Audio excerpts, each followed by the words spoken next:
राधे राधे दोस्तों, जय श्री कृष्णा। कान्हा जी की कृपा हम सब पर बनी रहे, इन्हीं शुभकामनाओं के साथ आज की वीडियो को शुरू करते हैं। दोस्तों, आप सबका हमारे YouTube चैनल भक्ति में आस्था पर हार्दिक स्वागत है। आज की इस वीडियो में हम आपको श्री शिव महापुराण की रुद्र संहिता के युद्ध खंड का 17, 18, 19 और 20वां अध्याय पढ़कर सुनाएंगे। आप सबसे रिक्वेस्ट है कि वीडियो को पूरा और ध्यान से सुनिएगा। चलिए वीडियो को शुरू करते हैं। श्री कृष्ण जी द्वारा बाण की भुजाओं का काटा जाना, सिर काटने के लिए उद्यत हुए श्री कृष्ण को शिव का रोकना और उन्हें समझाना, श्री कृष्ण का परिवार समेत द्वारका को लौट जाना, बाण का तांडव नृत्य के द्वारा शिव को प्रसन्न करना, शिव द्वारा उसे अन्यान्य वरदानों के साथ महाकालतव की प्राप्ति। सनत कुमार जी कहते हैं, महाप्राग व्यास जी लोक लीला का अनुसरण करने वाले श्री कृष्ण और शंकर जी की उस परम अद्भुत कथा को श्रवण करो। तात, जब भगवान रुद्र लीलावश पुत्रों तथा गणों सहित सो गए, तब दैत्यराज बाण श्री कृष्ण के साथ युद्ध करने के लिए प्रस्थित हुआ। उस समय कुंभांड उसके अश्वों की बागडोर संभाले हुए था और वह नाना प्रकार के शस्त्र अस्त्रों से सुसज्जित था। फिर वह महाबली बलिपुत्र भीषण युद्ध करने लगा। इस प्रकार उन दोनों में चिरकाल तक बड़ा घोर संग्राम होता रहा, क्योंकि विष्णु जी के अवतार श्री कृष्ण शिव रूप ही थे और उधर बलवान बाणासुर उत्तम शिव भक्त था। मुनीश्वर तदंतर वीर्यवान श्री कृष्ण, जिन्हें शिव की आज्ञा से बल प्राप्त हो चुका था, चिरकाल तक बाण के साथ यों युद्ध करके अत्यंत कुपित हो उठे। तब शत्रु वीरों का संहार करने वाले भगवान श्री कृष्ण ने शंभु के आदेश से शीघ्र ही सुदर्शन चक्र द्वारा बाण की बहुत सी भुजाओं को काट डाला। अंत में उसकी अत्यंत सुंदर 4 भुजाएं ही अवशेष रह गईं और शंकर जी की कृपा से शीघ्र ही उसकी व्यथा भी मिट गई। जब बाण की स्मृति लुप्त हो गई और वीर भाव को प्राप्त हुए श्री कृष्ण उसका सिर काट लेने के लिए उद्यत हो गए, तब शंकर जी मोह निद्रा को त्याग कर उठ खड़े हुए और श्री कृष्ण से बोले। रुद्र ने कहा, देवकी नंदन, आप तो सदा से मेरी आज्ञा का पालन करते आए हैं। भगवान, मैंने पहले आपको जिस काम के लिए आज्ञा दी थी वह तो आपने पूरा कर दिया। अब बाण का शिर छेदन मत कीजिए और सुदर्शन चक्र को लौटा लीजिए। मेरी आज्ञा से यह चक्र सदा मेरे भक्तों पर अमोघ रहा है। हे गोविंद, मैंने पहले ही आपको युद्ध में अनिवार्य चक्र और जय प्रदान की थी। अब आप इस युद्ध से निवृत्त हो जाइए। हे लक्ष्मीश, पूर्व काल में भी तो आपने मेरी आज्ञा के बिना दधीच, वीरवर रावण और तारकाक्ष आदि के पुरों पर चक्र का प्रयोग नहीं किया था। हे जनार्दन, आप तो योगीश्वर, साक्षात परमात्मा और संपूर्ण प्राणियों के हित में रत रहने वाले हैं। आप स्वयं ही अपने मन से विचार कीजिए। मैंने इसे वर दे रखा है कि तुझे मृत्यु का भय नहीं होगा। मेरा वह वचन सदा सत्य होना चाहिए। मैं आप पर परम प्रसन्न हूँ। हे हरे, बहुत दिन पूर्व यह गर्व से भरकर उन्मत्त हो उठा और अपने आप को भूल गया था। तब अपनी भुजाएं खुजलाता हुआ यह मेरे पास पहुंचा और बोला, मेरे साथ युद्ध कीजिए। तब मैंने इसे शाप देते हुए कहा, थोड़े ही समय में तेरी भुजाओं का छेदन करने वाला आएगा, तब तेरा सारा गर्व गल जाएगा। बाण की ओर देखकर कहा, मेरी ही आज्ञा से तेरी भुजाओं को काटने वाले ये श्री हरि आए हैं। फिर श्री कृष्ण से कहा, अब आप युद्ध बंद कर दीजिए और वर वधु को साथ ले अपने घर को लौट जाइए। यूं कहकर महेश्वर ने उन दोनों में मित्रता करा दी और उनकी आज्ञा ले वे पुत्रों और गणों के साथ अपने निवास स्थान को चले गए। सनत कुमार जी कहते हैं, मुने, शंभु का कथन सुनकर अक्षत शरीर वाले श्री कृष्ण ने सुदर्शन को लौटा लिया और विजय श्री से सुशोभित हो वे बाणासुर के अंतःपुर में पधारे। वहां उन्होंने उषा के सहित अनिरुद्ध को आश्वासन दिया और बाण द्वारा दिए गए अनेक प्रकार के रत्न समूहों को ग्रहण किया। उषा की सखी परम योगिनी चित्रलेखा को पाकर तो श्री कृष्ण को महान हर्ष हुआ। इस प्रकार शिव के आदेशानुसार जब उनका सारा कार्य पूर्ण हो गया, तब वे श्री हरि हृदय से शंकर को प्रणाम कर और बलि पुत्र बाणासुर की आज्ञा ले परिवार समेत अपनी पुरी को लौट गए। द्वारका में पहुंचकर उन्होंने गरुड़ को विदा कर दिया। फिर हर्षपूर्वक मित्रों से मिले और स्वेच्छानुसार आचरण करने लगे। इधर नंदीश्वर ने बाणासुर को समझाकर यह कहा, भक्त शार्दूल, तुम बारंबार शिवजी का स्मरण करो वे भक्तों पर अनुकंपा करने वाले हैं। अतः उन आदि गुरु शंकर में मन समाहित करके नित्य उनका महोत्सव करो। तब द्वेष रहित हुआ महामनस्वी बाण नंदी के कहने से धैर्य धारण करके तुरंत ही शिव स्थान को गया। वहां पहुंचकर उसने नाना प्रकार के स्तोत्रों द्वारा शिव जी की स्तुति की और उन्हें प्रणाम किया। फिर वह पादों से ठुमकी लगाते हुए और हाथों को घुमाते हुए नाना प्रकार के आलीढ़ और प्रत्यालीढ़ आदि प्रमुख स्थानकों द्वारा सुशोभित नृत्यों में प्रधान तांडव नृत्य करने लगा। उस समय वह हजारों प्रकार से मुख द्वारा बाजा बजा रहा था और बीच बीच में भुहों को मटकाकर तथा सिर को कंपाकर सहस्त्रों प्रकार के भाव भी प्रकट करता जाता था। इस प्रकार नृत्य में मस्त हुए महाभक्त बाणासुर ने महान नृत्य करके नतमस्तक हो त्रिशूलधारी चंद्रशेखर भगवान रुद्र को प्रसन्न कर लिया। तब नाच गान के प्रेमी भक्त वत्सल भगवान हर्षित होकर बाण से बोले। रुद्र ने कहा, बलि पुत्र प्यारे बाण, तेरे नृत्य से मैं संतुष्ट हो गया हूँ। अतः दैत्येंद्र, तेरे मन में जो अभिलाषा हो उसके अनुरूप वर मांग ले। सनत कुमार जी कहते हैं, मुने, शंभु की बात सुनकर दैत्यराज बाण ने इस प्रकार वर मांगा, मेरे घाव भर जाएं, बाहु युद्ध की क्षमता बनी रहे, मुझे अक्षय गणनायकत्व प्राप्त हो, शोणितपुर में उषा पुत्र अर्थात मेरे दोहित्र का राज्य हो, देवताओं से तथा विशेष करके विष्णु से मेरा वैर भाव मिट जाए, मुझ में रजोगुण और तमोगुण से युक्त दूषित दैत्य भाव का पुनः उदय ना हो, मुझ में सदा निर्विकार शंभु भक्ति बनी रहे और शिव भक्तों पर मेरा स्नेह और समस्त प्राणियों पर दया भाव रहे। यों शंभु से वरदान मांगकर बलि पुत्र महाअसुर बाण अंजलि बांधे रुद्र की स्तुति करने लगा। उस समय उसके नेत्रों में प्रेम के आंसू छलक आए थे। तदंतर जिसके सारे अंग प्रेम से प्रफुल्लित हो उठे थे, वह बलिनंदन बाणासुर महेश्वर को प्रणाम करके मौन हो गया। अपने भक्त बाण की प्रार्थना सुनकर भगवान शंकर तुझे सब कुछ प्राप्त हो जाएगा, यूं कहकर वहीं अंतर्धान हो गए। तब शंभु की कृपा से महाकालतव को प्राप्त हुआ रुद्र का अनुचर बाण परम आनंद में निमग्न हो गया। व्यास जी, इस प्रकार मैंने संपूर्ण भुवनों में नित्य क्रीड़ा करने वाले समस्त गुरुजनों के भी सद्गुरु शूलपाणी भगवान शंकर का बाण विषयक चरित्र जो परमोत्तम है, कर्ण प्रिय मधुर वचनों के द्वारा तुमसे वर्णन कर दिया। ये था 17वां अध्याय। अब 18वां अध्याय सुनिए।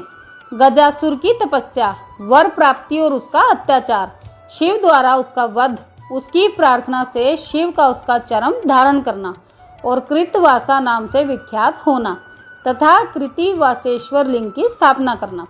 सनत कुमार जी कहते हैं, व्यास जी, अब परम प्रेम पूर्वक शशि मौली शिव के उस चरित्र को श्रवण करो जिसमें उन्होंने त्रिशूल के द्वारा दानवराज गजासुर का वध किया था। गजासुर महिषासुर का पुत्र था। जब उसने सुना कि देवताओं से प्रेरित होकर देवी ने मेरे पिता को मार दिया था, तब उसका बदला लेने की भावना से उसने घोर तप किया। उसके तप की ज्वाला से सब जलने लगे। देवताओं ने जाकर ब्रह्मा जी से अपना दुख कहा। तब ब्रह्मा जी ने उसके सामने प्रकट होकर उसके प्रार्थना अनुसार उसे वरदान दे दिया कि वह काम के वश होने वाले किसी भी स्त्री या पुरुष से नहीं मरेगा, महाबली और सबसे अजेय रहेगा। वर पाकर वह गर्व में भर गया। सब दिशाओं तथा सब लोकपालों के स्थानों पर उसने अधिकार कर लिया। अंत में भगवान शंकर की राजधानी आनंदवन काशी में जाकर वह सबको सताने लगा। देवताओं ने भगवान शंकर से प्रार्थना की। शंकर काम विजयी हैं ही। उन्होंने घोर युद्ध में उसे हराकर त्रिशूल में पिरो लिया। तब उसने भगवान शंकर का सत्वन किया। शंकर ने उस पर प्रसन्न होकर इच्छित वर मांगने को कहा। तब गजासुर ने कहा, दिगंबर स्वरूप महेशान, यदि आप मुझ पर प्रसन्न हैं तो अपने त्रिशूल की अग्नि से पवित्र हुए मेरे इस चरम को आप सदा धारण किए रहें। हे विभो, मैं पुण्य गंधों की निधि हूँ, इसलिए मेरा यह चरम चिरकाल तक उग्र तप रूपी अग्नि की ज्वाला में पड़कर भी दग्ध नहीं हुआ है। दिगंबर, यदि मेरा यह चरम पुण्यवान न होता तो रणांगन में इसे आपके अंगों का संग कैसे प्राप्त होता। हे शंकर जी, यदि आप तुष्ट हैं तो मुझे एक दूसरा वर और दीजिए। वह यह कि आज से आपका नाम कृतिवासा विख्यात हो जाए। सनत कुमार जी कहते हैं, मुने, गजासुर की यह बात सुनकर भक्त वत्सल शंकर ने परम प्रसन्नता पूर्वक महिषासुर नंदन गज से कहा, तथास्तु, अच्छा ऐसा ही होगा। तदंतर प्रसन्न आत्मा भक्त प्रिय महेशान उस दानवराज गज से, जिसका मन भक्ति के कारण निर्मल हो गया था, पुनः बोले। ईश्वर ने कहा, दानवराज, तेरा यह पावन शरीर मेरे इस मुक्ति साधक क्षेत्र काशी में मेरे लिंग के रूप में स्थित हो जाए। इसका नाम कृतिवासेश्वर होगा। यह समस्त प्राणियों के लिए मुक्तिदाता, महान पातकों का विनाशक, संपूर्ण लिंगों में शिरोमणि और मोक्षप्रद होगा। यों कहकर दिगंबर देवेश्वर शिव ने गजासुर के उस विशाल चरम को लेकर ओढ़ लिया। मुनीश्वर, उस दिन बहुत बड़ा उत्सव मनाया गया। काशी निवासी सारी जनता तथा प्रमथगण हर्षमगन हो गए। विष्णु और ब्रह्मा आदि देवताओं का मन हर्ष से परिपूर्ण हो गया। वे हाथ जोड़कर महेश्वर को नमस्कार करके उनकी स्तुति करने लगे। ये था 18वां अध्याय। अब 19वां अध्याय सुनिए। दुंदुभी निहलाद नामक दैत्य का व्याघ्र रूप से शिव भक्त पर आक्रमण करने का विचार और शिव द्वारा उसका वध। सनत कुमार जी कहते हैं, व्यास जी, अब मैं चंद्रमौली के उस चरित्र का वर्णन करूंगा जिसमें शंकर जी ने दुंदुभी निहलाद नामक दैत्य को मारा था। तुम सावधान होकर उसका श्रवण करो। दिति पुत्र महाबली हिरण्याक्ष के विष्णु द्वारा मारे जाने पर दिति को बहुत दुख हुआ। तब देव शत्रु दुंदुभी निहलाद ने उसको आश्वासन देकर यह निश्चय किया कि देवताओं के बल ब्राह्मण हैं, ब्राह्मण नष्ट हो जाएंगे तो यज्ञ नहीं होंगे, यज्ञ न होने पर देवता आहार न पाने से निर्बल हो जाएंगे, तब मैं उन पर सहज ही विजय पा लूंगा। यों विचार कर वह ब्राह्मणों को मारने लगा। ब्राह्मणों का प्रधान स्थान वाराणसी है। यह सोचकर वह काशी पहुंचा और वन में वनचर बनकर समिधा लेते हुए, जल में जलचर बनकर स्नान करते हुए और रात में व्याघ्र बनकर सोते हुए ब्राह्मणों को खाने लगा। एक बार शिवरात्रि के अवसर पर एक भक्त अपनी पर्णशाला में देवाधिदेव शंकर का पूजन करके ध्यानस्थ बैठा था। बल अभिमानी दैत्यराज दुंदुभी निहलाद ने व्याघ्र का रूप धारण करके उसे खा जाने का विचार किया, परंतु वह भक्त दृढ़ चित्त से शिव दर्शन की लालसा लेकर ध्यान में तल्लीन हो रहा था। इसके लिए उसने पहले से ही मंत्र रूपी अस्त्र का विन्यास कर लिया था। इस कारण वह दैत्य उस पर आक्रमण करने में समर्थ ना हो सका। इधर सर्वव्यापी भगवान शंभु को उस दुष्ट रूप वाले दैत्य के अभिप्राय का पता लग गया। तब शंकर जी ने उसे मार डालने का विचार किया। इतने में ज्यों ही उस दैत्य ने व्याघ्र रूप से उस भक्त को अपना ग्रास बनाना चाहा, त्यों ही जगत की रक्षा के लिए मणि स्वरूप तथा भक्त रक्षण में कुशल बुद्धि वाले त्रिलोचन भगवान शंकर वहां प्रकट हो गए और उसे बगल में दबोचकर उसके सिर पर वज्र से भी कठोर घूंसे से प्रहार किया। उस मुष्टि प्रहार से तथा कांख में दबोचने से वह व्याघ्र अत्यंत व्यथित हो गया और अपनी दहाड़ से पृथ्वी तथा आकाश को कंपाता हुआ मृत्यु का ग्रास बन गया। उस भयंकर शब्द को सुनकर तपस्वियों का हृदय कांप उठा। वे रात में ही उस शब्द का अनुसरण करते हुए उस स्थान पर आ पहुंचे। वहां परमेश्वर शिव को बगल में उस पापी को दबाए हुए देखकर सब लोग उनके चरणों में पड़ गए और जय जयकार करते हुए उनकी स्तुति करने लगे। तदंतर महेश्वर ने कहा, जो मनुष्य यहाँ आकर श्रद्धा पूर्वक मेरे इस रूप का दर्शन करेगा, निसंदेह मैं उसके सारे उपद्रवों को नष्ट कर दूंगा। जो मानव मेरे इस चरित्र को सुनकर और हृदय में मेरे इस लिंग का स्मरण करके संग्राम में प्रवेश करेगा, उसे अवश्य विजय ही प्राप्त होगी। हे मुने, जो मनुष्य व्याघ्रेश्वर के प्राकट्य से संबंध रखने वाले इस परमोत्तम चरित्र को सुनेगा अथवा दूसरे को सुनाएगा, पढ़ेगा या पढ़ाएगा, वह अपनी समस्त मनोवांछित वस्तुओं को प्राप्त कर लेगा और अंत में संपूर्ण दुखों से रहित होकर मोक्ष का भागी होगा। शिव लीला संबंधी अमृतमय अक्षरों से परिपूर्ण यह अनुपम आख्यान स्वर्ग, यश और आयु का देने वाला तथा पुत्र पौत्र की वृद्धि कराने वाला है। ये था 19वां अध्याय। अब 20वां अध्याय सुनिए। विदल और उत्पल नामक दैत्यों का पार्वती पर मोहित होना और पार्वती का कंदूक प्रहार द्वारा उनका काम तमाम करना, कंदुकेश्वर की स्थापना और उनकी महिमा।